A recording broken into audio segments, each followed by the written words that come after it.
இந்திய பங்குச் சந்தை என்பது பொது நிறுவனங்களின் பங்குகளை வாங்கவும் விற்கவும் ஒரு மேடையாகும். இது நாட்டின் பொருளாதாரத்தில் முக்கிய பங்கை வகிக்கிறது, வணிகங்களுக்கு முதல் தொகை திரட்ட உதவுகிறது மற்றும் தனிநபர்களுக்கு தங்கள் செல்வத்தை அதிகரிக்க உதவுகிறது.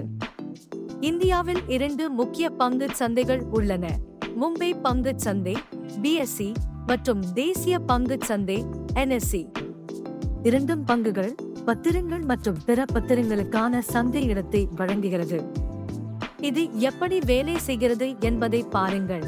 நிறுவனங்கள் IPO அல்லது ஆரம்ப பொதுமக்கள் வழங்கலின் மூலம் தங்கள் பங்குகளை பட்டியலிடுகின்றன. பட்டியலிடப்பட்ட பிறகு, முதலீட்டாளர்கள் மார்க்கெட் மதிப்பின் அடிப்படையில் இந்த பங்குகளை வாங்கவும் விற்கவும் முடியும்.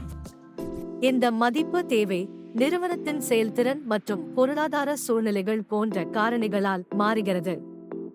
ஆரம்பத்தில் பங்குச் சந்தையின் அடிப்படைகளை புரிந்துகொள்வது முக்கியம். இது அதிர்ஷ்டம் பற்றியது அல்ல, இது ஆராய்ச்சி, பொறுமை மற்றும் தெளிவான நிதி திட்டம் பற்றியது. டிமாட் மற்றும் வர்த்தக கணக்கை திறந்து, நிஃப்டி 50 மற்றும் சென்செக்ஸ் போன்ற பங்குச் குறியீடுகளை பற்றி அறிந்து, மியூச்சுவல் ஃபண்ட் போன்ற பரந்த முதலீடுகளை ஆராய்ந்து நீங்கள் தொடங்கலாம். நினைவில் கொள்ளுங்கள், பங்குச் சந்தையில் முதலீடு செய்வது உறுதியானது, ஆனால் நீங்கள் தகவல் அறிந்து முதலீடு செய்தால் இது பெரும் நன்மைகளை வழங்கும். முதல் படியை எடுக்க தயாரா? சிறிய அளவில் தொடங்குங்கள் மற்றும் பழகுங்கள்.